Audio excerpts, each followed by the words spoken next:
Mr. Justin Jefferson. Finished as a wide receiver 33 last year, but only played in 10 games. Fresh off a 4-year, $140 million extension this offseason. Jefferson will now prepare to play without Kirk Cousins. Life without Kirk Cousins. We'll see how much that affects him. Steve, I'll go to you first because you've been waiting to talk a little bit. What says you on Justin Jefferson, ranked 4th? How close was that ranking for you? Did you have him higher up, lower, and what are your thoughts? Yeah, I had him 5th. I put Chase over him, but I could certainly see him dropping down even further. The reason I had him so high was because now we're hearing about Addison. He's got the arraignment coming up pretty soon, so that suspension seems like it's going to happen earlier than later. I heard a rumor.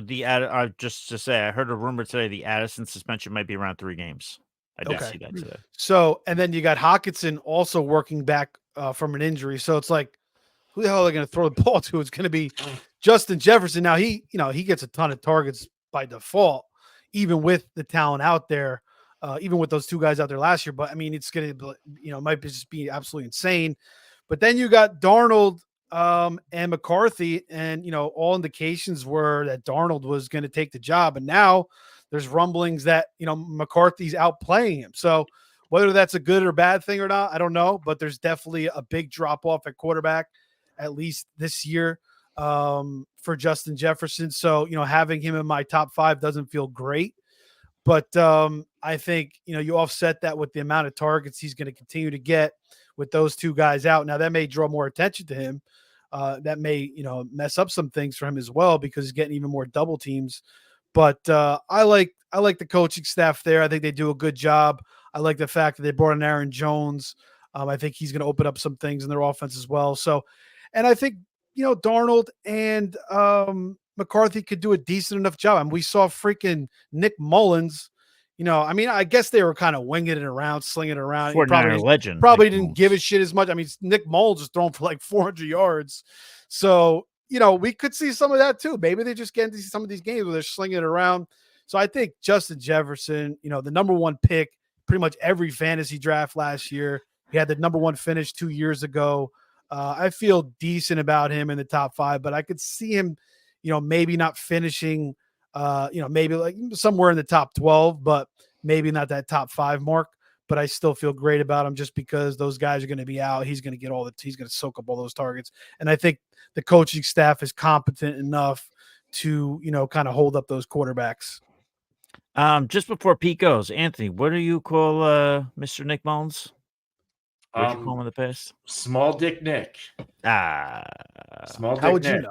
How would you know about that? I thought it was Big Dick at times. No, that Big Dick Nick was Nick Foles. Yeah. Well, yeah, it does hang low. That's fine.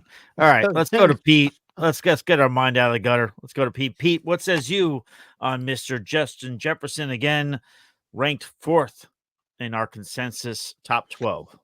Yeah. One thing to note, Facebook, I just added everyone. So we just got 28 people in here from Facebook just jumped in. So if you are here, welcome in and feel free to just send a comment in and ask any questions. We are here on our 4th receiver, which is Justin Jefferson. Look, I have Jefferson as my 6th receiver. If he falls in the draft in that 10 to 12 range, I'll be happy about it. But I don't know if in many drafts, if he will, but look, for me, quarterback play is downgraded, which is crazy to say from Nick Mullins and what he had last year, but they threw the ball a ton last year. I mean, they were 3rd in pass rate. I don't see that happening. Forgetting about passing attempts, which 3rd in pass rate, they didn't have as many pass attempts as some of the other teams because they weren't good enough to stay on the field. So, I mean, I worry, when you look at them, they were, I want to say the Minnesota Vikings. Okay. They were 4th in total pass attempts. So just a slight smidge down from pass their pass rate percentage rank, but I just don't see it happening. I think they're going to want to protect Sam Darnold. I think they're going to want to protect JJ McCarthy.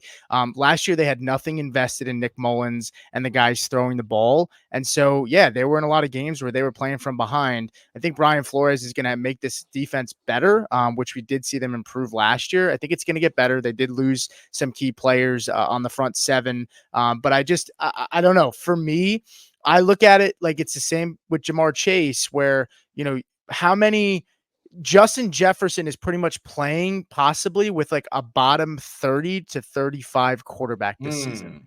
And I say that because I don't know how long it's going to take JJ McCarthy to pick up steam. And I don't know how long it's going to take for him to start. We don't know what we're getting with Sam Darnold.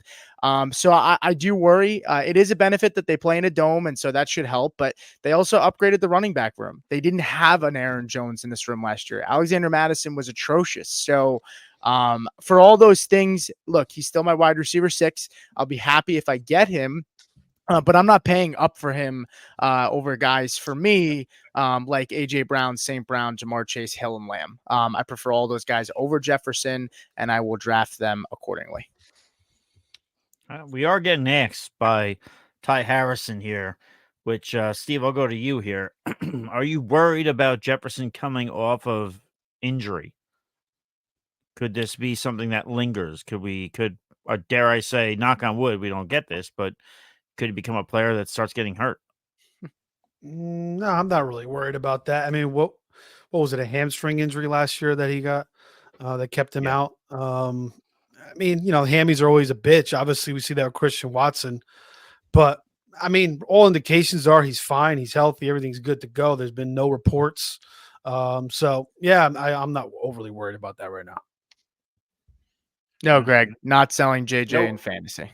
No. In Dynasty. Sorry, Dynasty. Sorry. I don't think people will give Justin Jefferson's full value with the current quarterback situation. So he's a hold for me right now. And I still wouldn't sell him either. I mean, he's still young. He may not be the guy you want him to be this year, but if JJ ends up working out, I mean, he's in a great situation. It just might. Hey, Justin Jefferson could be good. It just might take him the second half of the year. And if you're paying for a guy like Jefferson super high, I don't want a guy that's not gonna be able to produce the points I'm looking for early in the season, which I think he should be fine. I just I don't know. I'm not. I'd rather all those guys ahead of him. There you go. Listen,